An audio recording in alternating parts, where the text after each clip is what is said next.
Mazmur pasal 34 ayat 17 sampai 20. Apabila orang-orang benar itu berseru-seru, maka Tuhan mendengar dan melepaskan mereka dari segala kesesakannya. Tuhan itu dekat kepada orang-orang yang patah hati dan Ia menyelamatkan orang-orang yang remuk jiwanya. Kemalangan orang benar banyak, tetapi Tuhan melepaskan dia dari semuanya itu. Ia melindungi segala tulangnya, tidak satupun yang patah.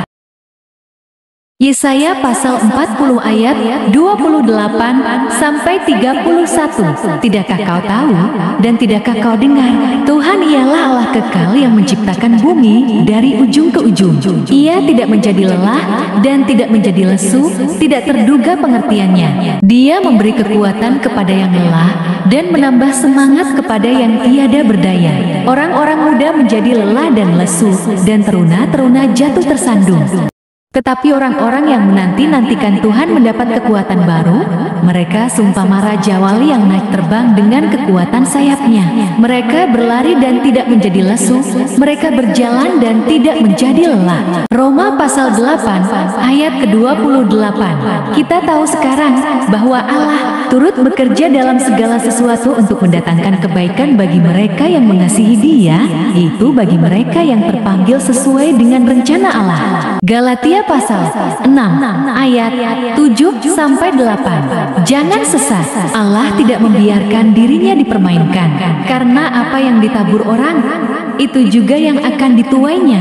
Sebab barang siapa menabur dalam dagingnya, ia akan menuai kebinasaan dari dagingnya. Tetapi barang siapa menabur dalam roh, ia akan menuai hidup yang kekal dari roh itu.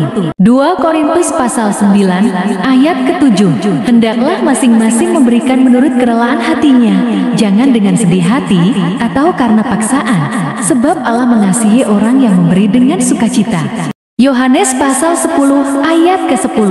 Pencuri datang hanya untuk mencuri dan membunuh dan membinasakan. Aku datang supaya mereka mempunyai hidup dan mempunyainya dalam segala kelimpahan. Efesus pasal 2 ayat ke-10. Karena kita ini buatan Allah, diciptakan dalam Kristus Yesus untuk melakukan pekerjaan baik yang dipersiapkan Allah sebelumnya. Ia mau supaya kita hidup di dalamnya. 1 Petrus pasal 5 ayat ke-7. Serahkanlah segala kekhawatiranmu kepadanya, sebab Ia yang memelihara kamu. Yohanes pasal 3 ayat ke-16. Karena begitu besar kasih Allah akan dunia ini, sehingga Ia telah mengaruniakan anaknya yang tunggal, supaya setiap orang yang percaya kepadanya tidak binasa, melainkan beroleh hidup yang kekal. Ulangan pasal 31 ayat ke-6.